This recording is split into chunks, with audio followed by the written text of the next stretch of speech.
Okay, hello, and before you ask, yes, I am standing on my couch with my laptop propped up on the windowsill because it's a very rainy and cloudy day, and so there's not much light, so this was the best place for it. I'm gonna take a picture so y'all can see.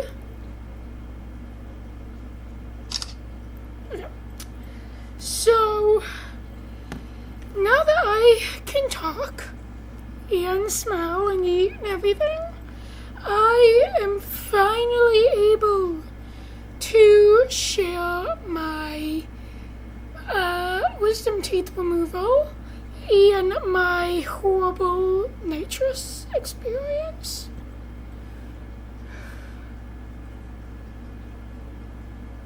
So, on July 22nd, I believe, is when I made the appointment to have my wisdom teeth taken out. And July 23rd comes rolling around. I wake up and I'm already a huge bundle of nerves. Like, literally, I had the worst night's sleep ever. Let's be honest, TMI here, but my nerves were so worked up that I was literally running back and forth to the bathroom literally every 5 minutes with massive bouts of diarrhea because I was so nervous. Okay, where was I? So I was running to the bathroom literally every 5 minutes with massive bouts of diarrhea because my nerves and my anxiety were just so bad. So at 11 o'clock, I got ready and went with my dad to run some errands and everything. And my appointment wasn't until 1. Well, so we got there, I waited until 12:30 until I went in. And, I filled out the form and everything and told them what I was there for. And they're like, okay, so they take me back. They speak to me about some stuff, They take an x-ray. Here it is.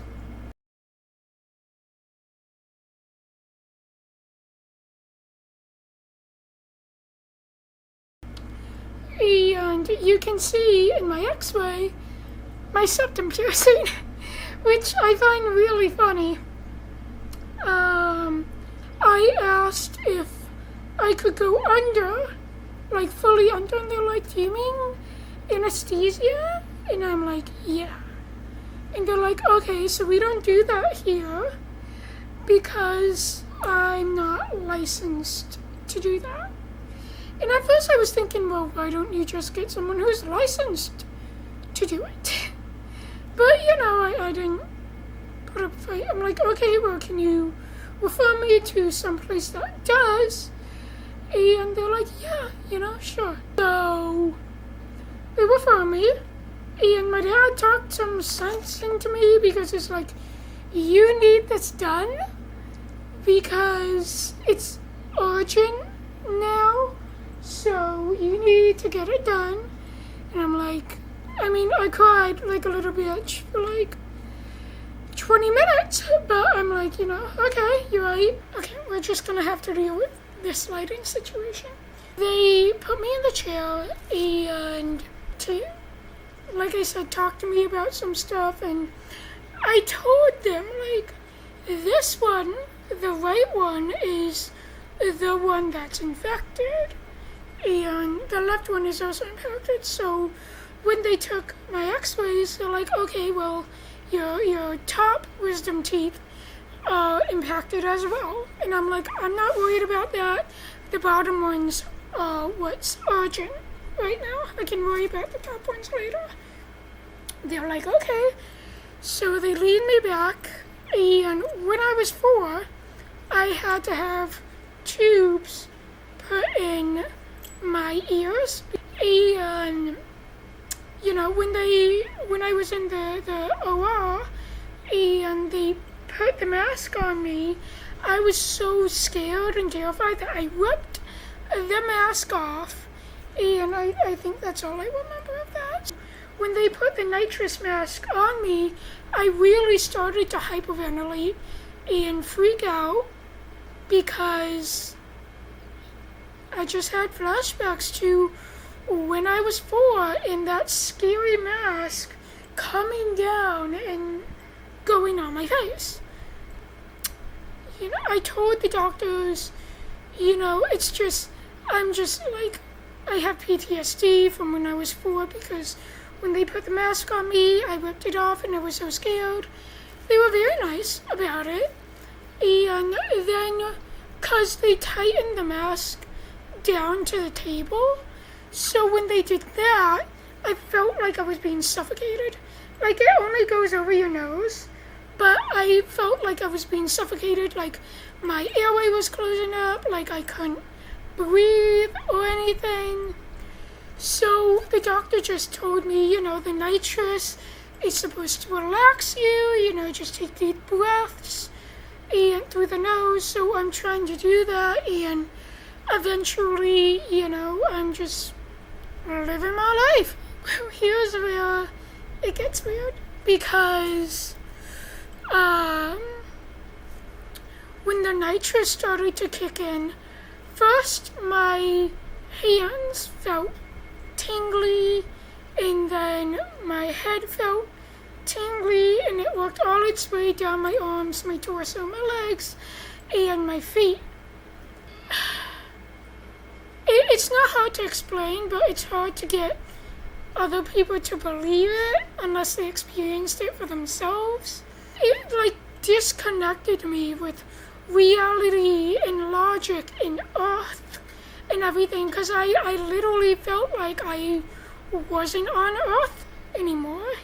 I felt like I was in this otherworldly planet, because it cuts off that part of your brain where you recognize things, you think and all that stuff.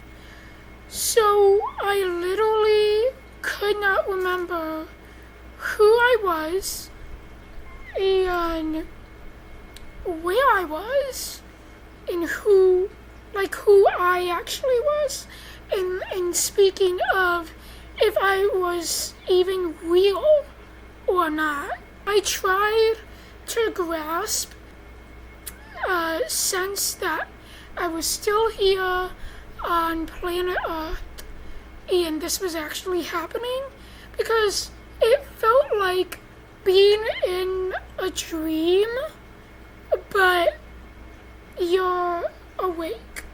So, doctors are saying stuff to me, and my brain is like, it sounded like an echo, but my brain was like, did we really hear that?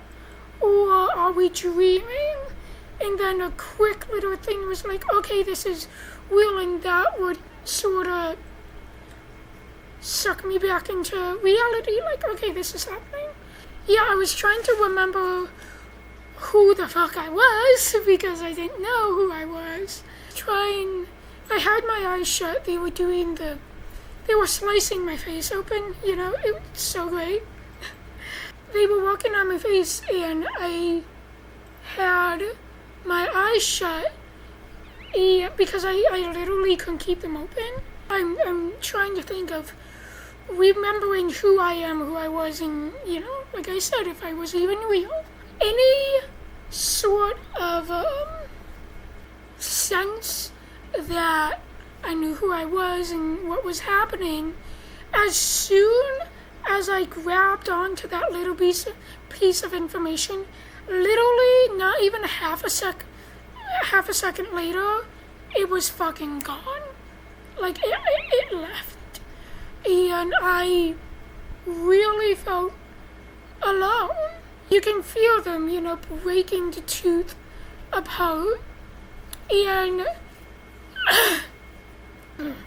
here's how out of it I was. Whenever I made sounds of, like feeling pressure or being in pain, I didn't remember voluntarily making those sounds, so it was my body making those sounds, which now tells me that my body was kind of in distress and was registering pain and pressure, but I was so out of it that my brain didn't recognize it.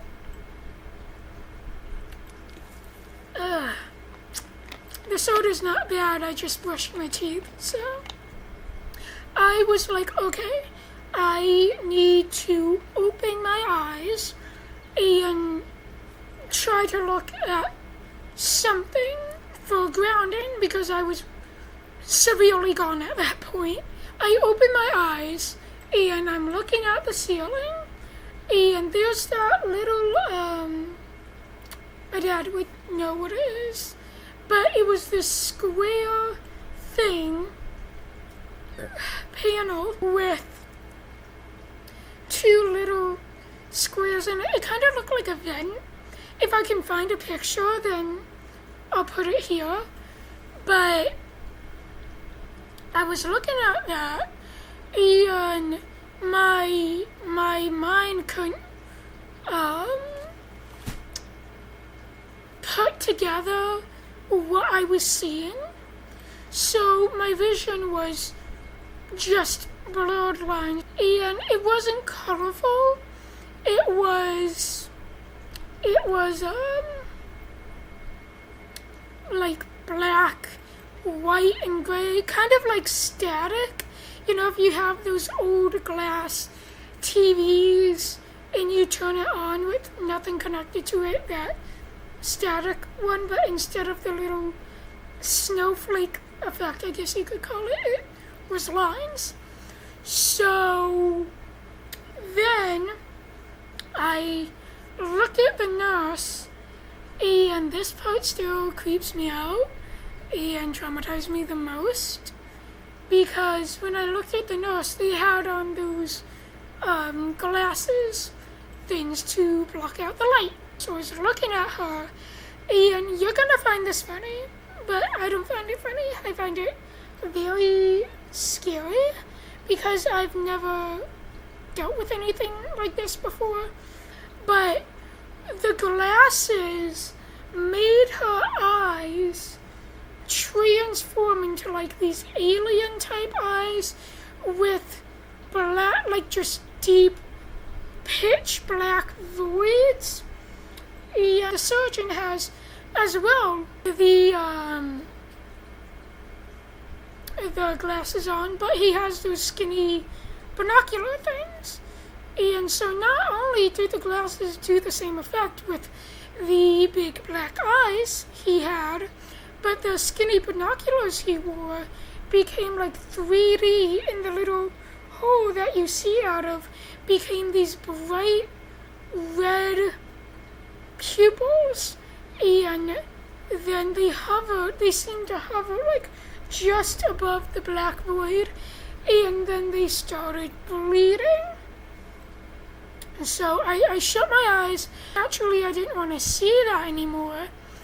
My vision, and it was like my brain was asking my body, who are we? What's going on? Where are we? Who are these people? But of course, I couldn't think, but I was like, I don't know, dude, you're in charge. So the procedure went on. Afterwards, when everything was said and done, I had an earbud in because you're allowed to have earbuds in, and it fell out and dropped on the floor. And so the doctor picked it up and put it in my hand, but it literally felt like static in my hand, and I didn't recognize this object. It didn't feel real. So after a few tries, I put it back in its case. And then afterwards, I was allowed to leave. And when I got up, it felt like I was walking on clouds, because nothing felt real at that point. Literally nothing felt real. Obviously, by this point, they took the mask off me, and I was able to go back to the waiting room. And I saw my dad, because my dad was waiting there for me. And I'm standing there, and I'm looking at him, and my brain is like, I recognize your face, but I don't remember you. We walked out to the car, and, he helped me get in. And I was just so out of it, And when we started driving home, motion startled me. I don't know if this is normal, but by the time I got home, the Novocaine wore off. And so I was in so much pain, I was just constantly crying for the rest of the day. And then I went to bed that night, and I had 3 stress dreams back to back to back. So, I woke up several times during the night, sweating, majorly shaking, crying, and feeling like I was going to throw up right then and there. But I was like, I can't throw up. I have a wound in my mouth. I can't throw up because it'll get infected, and I really don't need that right now. When I woke up, for the rest of that day, I had to remember where I was and who I was, because, not kidding, my memory was so shit. It was gone. Like, I literally had no memory of. Yeah, for the past, let's see, it's been 8 days now. So for the past 3, 4, 5 days, I had to struggle to get my memory back. Thankfully, it's back now, but I still have trouble remembering a lot of things. I don't know if that's just me, or if that's the nitrous that did that. Safe to say, I will not be going on nitrous again. So, yeah, that's it.